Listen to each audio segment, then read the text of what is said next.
What are you looking for? A flashlight. I cannot find a flashlight. What do I do with it? They're on the counter. No. Look, I need a proper flashlight. I've been watching Wranglerstar. None of these are proper flashlights.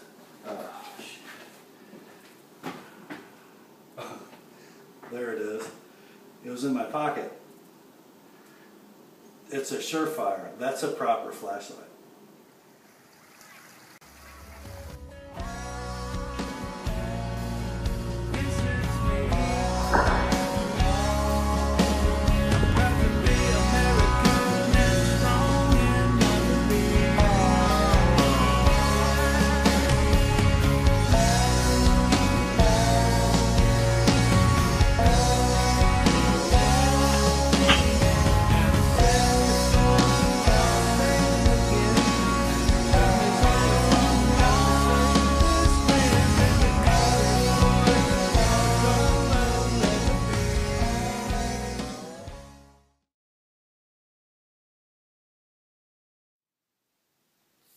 Hi gang, Rob here. It's the morning of 15 August 2013 and coming to you today with a not so much a flashlight review as a lesson learned, lesson taught by Wranglerstar. And sorry for the cheesy humor at the opening of this video. Not really. You know, Cody at Wranglerstar is sort of famous for teaching the YouTube community lessons about proper equipment. And one of his proper equipment crusades, so to speak, has been on the subject of flashlights. And, you know, through his own experience and hard use of flashlights, he has found over the years that there are many pretenders to the durable, high-quality EDC flashlight, and even the weapons light, I suspect, all of which can be purchased at varying value prices, and they look like they should be pretty durable, and they should work well, but sometimes they just don't, and they let you down when you need them most. Here's an example. This is a Streamlight Polytac. Nice lightweight polymer-bodied flashlight. You know, it has the right dimensions and the right configuration to flex between an EDC roll and a weapons light. Barrel length or barrel diameter of 1 inch. It's suitable for mounting. It looks great on a black gun. But it has some drawbacks in that application. Sitting here in front of it is something that Cody didn't say a word about. You know, when he shipped me his two knives, his Gerber A400 and Benchmade 940, to have me do a little work on them, he just threw this in the box. Without saying much, thought I might like to review it. You know, I've sort of poked fun at his proper equipment philosophy in a video response I gave to a contest he had a couple weeks ago. And he didn't give me a lecture, he just sent me a flashlight. Said he thought I might have fun reviewing it. Well, you know, he knew what would happen. It got my mind to working a little bit. And I did some dissection of what makes these two flashlights different. And before we get into this too far, I want to just run through some specs. You know, see how similar they sound. Okay. First, this Streamlight Polytac, a widely available value-priced flashlight. Costs about $50, give or take, $40 if you get a good deal. It has one mode with a clicky switch. It's a 120 lumen flashlight. It has a run time of 3 hours, and that is with an asterisk. At some point, when the battery level gets down to 10%, it drops to about 50 lumens, and it's supposed to run 3 hours at that reduced power. Dimensionally, 5.22 inches long. Bezel diameter, 1.25 inches. Barrel diameter, 1 inch. Weight, 4.1 ounces. Now let's talk about Cody's Lumamax LX2 Surefire.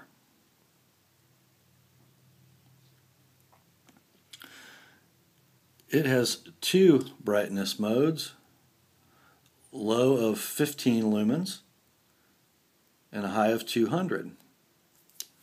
Now that's more than 120. But you know, lumens really aren't the whole story here. You know, you can buy a streamlight with more than 120 lumens. Runtime on high for this light is 2 hours. So 2 instead of 3, but a lot higher beam intensity. They both use the same power cells, by the way, a pair of CR123 lithium batteries. You know, so runtime, given the power consumption and the lumen output, it makes sense that this flashlight would run shorter than the Polytac. Length 5.4 inches, just a little longer. Bezel diameter, and this would be at the very end, is 1 inch. Barrel diameter, and if there's one complaint about Surefire flashlights, is they sort of use a non-standard barrel diameter. It won't fit in a lot of mounts without an adapter. About 0.9 inches, and the weight 4.2 ounces. For a full aluminum body, and remember the Streamlight at 4.1, you save 1/10 of an ounce by going to the polymer. So, you know, dimensionally and performance-wise, they seem pretty comparable. There is a difference in feature. One mode in the Streamlight with a clicky switch. 2 modes in the Surefire, and this is kind of cool. Press a little, low. Press farther, high. Now if you want constant on, because this is not a clicky switch, you turn the tail cap. If you turn it a little bit, you have low. Keep turning, and it goes to high, constant on. Now at first thought, or at first glance, that seems a little cumbersome. You know, there are other flashlights out there. Phoenix makes a lot of them with many modes, and they're complicated.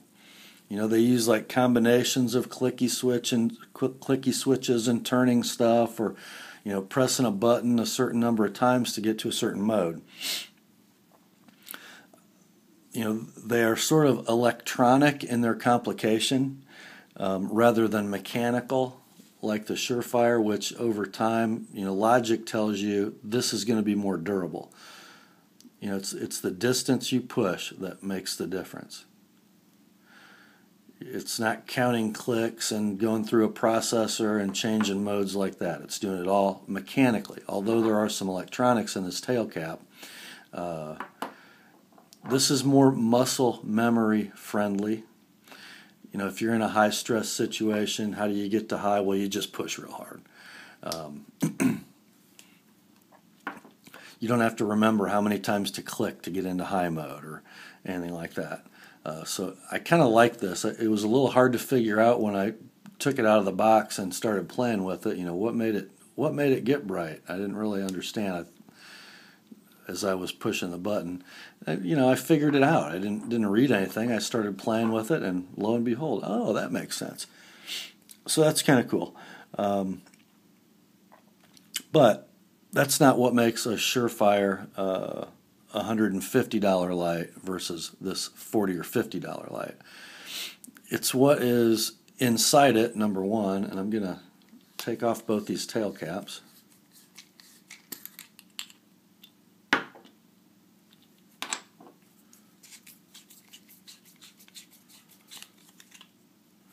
You know, without going too deep into this, let's look at the Polytac.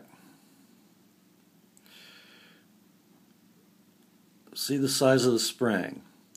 Only about 1/8 of an inch of it height-wise sticks up out of the tail cap assembly, and you can't really see this on video, but it takes very little effort to compress that spring. And notice the diameter of the wire used. Pretty tiny. Now let's look at the Surefire tail cap.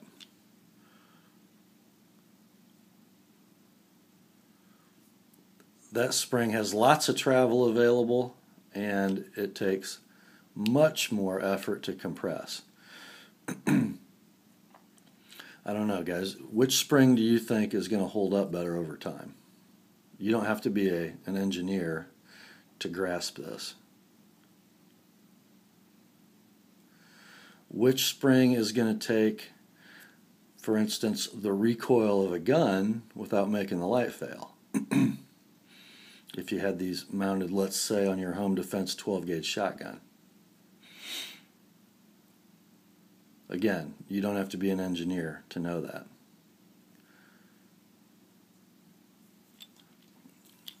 So that's sort of an illustration of possible mechanical durability. Let's see if I can put this back together. Both of these lights, the tail cap is sealed with an O-ring. No surprises there.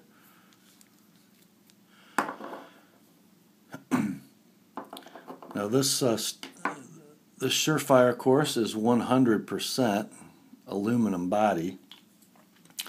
The Polytech does have an aluminum core, but if you look at it, you know, the aluminum is pretty thin.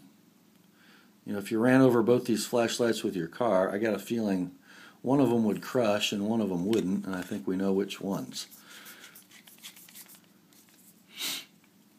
In fact, I was talking to Cody on the phone yesterday, and he was giving me a little background on his Surefire.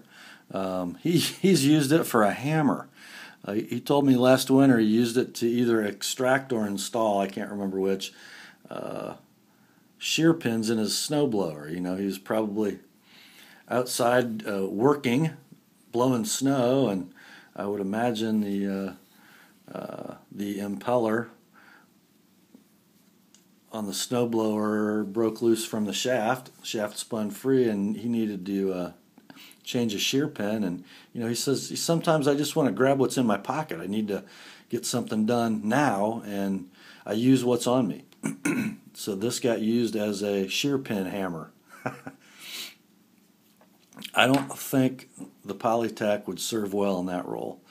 Also, there have been reports of this particular model light failing in the weapons light application because of recoil and the compression of that little spring. And you know, guys, the point to all this is that's why we spend the money to have a Surefire light instead of a Streamlight. Before we go any farther, I want to roll in a little footage that my son Connor and I took last night outside, sort of comparing beams on these two lights. And again, you're not going to see a lot of difference. Some of it might be personal preference, but these are two lights operating as designed, not two lights that have been under extreme use for reliability. So just take a look at what we did last night. Okay, we're going to test the Streamlight Polytech and the Surefire LX2 Lumamax. First as a task light, so short range. The Streamlight, of course, only has one mode, which is 120 lumens, illuminating the fire pit area. Pretty small center beam, pretty focused. No low light mode though. Now the Surefire LX2. There's the low mode. Again, a pretty focused center beam. Very little spill. Now we're going to go high.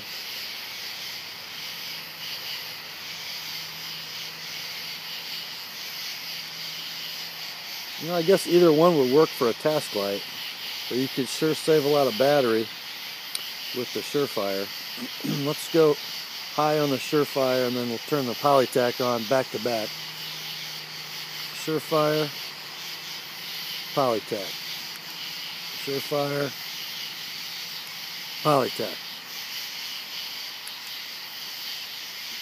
Now we're going to do some long range. Are you on? Okay guys, we're standing here on the patio, which is also the archery range. I'm going to take some, going to test these flashlights for a tactical application. 30 yards. Let's see how focused the beam is. Can they illuminate a target? First, here's the Streamlight Polytac. And there's my archery bag target 30 yards away.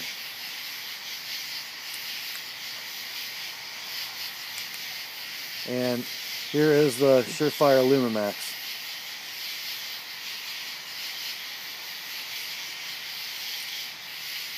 Polytac.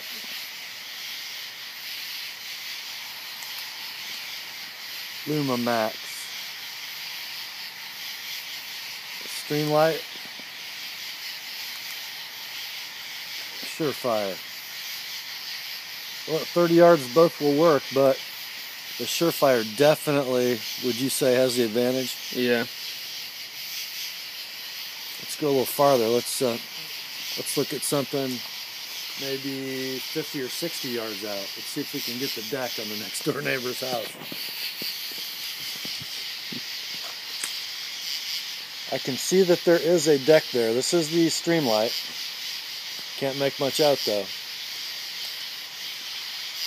Look at that. There's the Surefire. I don't know can the camera pick that up? Kinda. You can barely see it. Past the corner of the house to the left. Mm-hmm. Guys, I don't know if the camera's going to see this, but I can clearly see the deck past the corner of that house. It's a lot better. In fact, I can see the stockade fence another house over. I can barely see it with the Streamlight. Alright guys, there's some darkness testing of a cheap flashlight and a proper flashlight.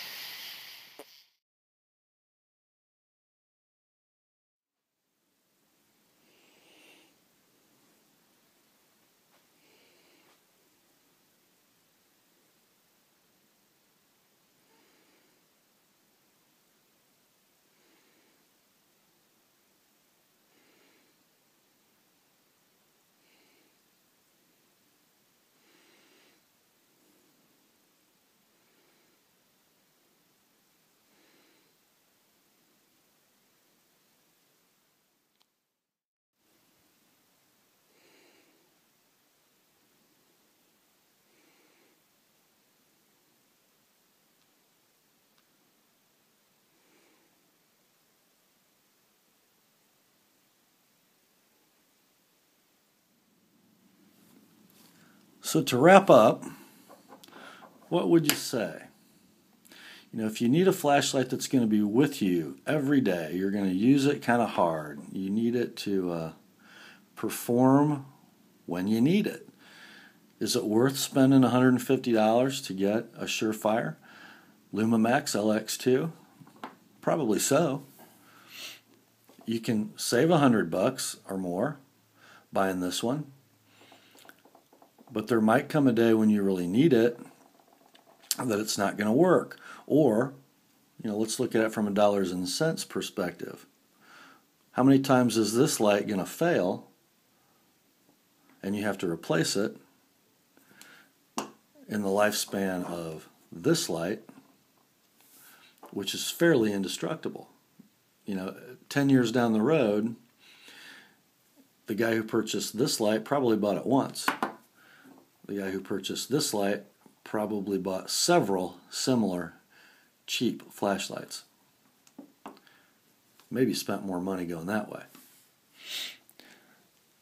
So after looking at these two lights, analyzing them,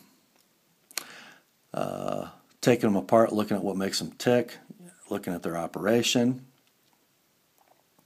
And speaking of operation, I've always been a clicky switch guy, but after having used the Surefire, it occurs to me that clicker is going to fail.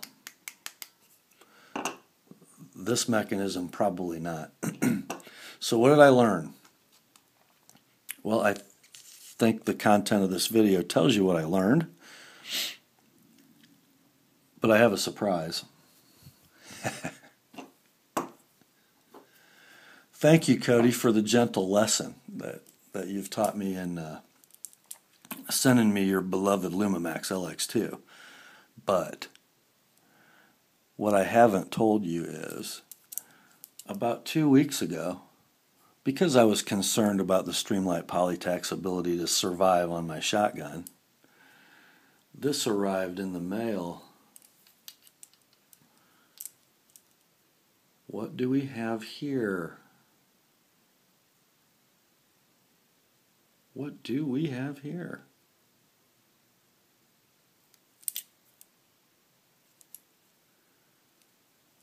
Well, this is not a Streamlight. This is a Surefire G2X Pro. Ha ha! Wouldn't it be cool, guys, if Surefire made a polymer bodied but still aluminum constructed value priced flashlight that had Surefire quality and reliability for, let's say, half the price of that Lumamax LX2. Still big, durable tail cap spring. I think it would be pretty great. Yes, I already got the proper flashlight lesson, and now I am a proud and appreciative owner of a Surefire flashlight. This one, guys, can be had for around $70 if you buy this older version. That's the 200 lumen high output G2X Pro. The newer versions have 320 lumens, and they'll run you $10 to $15 more, but still under $100. And so far, a really, really nice light. This one is wearing the GG&G all steel weapons mount, which I love. They're kind of pricey, $10-15, but man, do they work well. So let's get rid of Mr. Streamlight for the moment. This now has been relegated to sort of an EDC nightly neighborhood walk flashlight. Don't mount it on a gun anymore. So it's just kind of a just kind of a Surefire kind of morning. So thanks, Cody, for the lesson. Thank you for thank you for letting me get my hands on your reasons why you believe what you believe. I am now a Surefire convert. There will be no more Phoenixes, Streamlights, 4.7s, or other assorted Chinese garbage lighting my way. Not all those are Chinese, by the way. And that's all for this morning. Grace to you all and peace from God our Father and the Lord Jesus Christ. And remember, the word is sharp.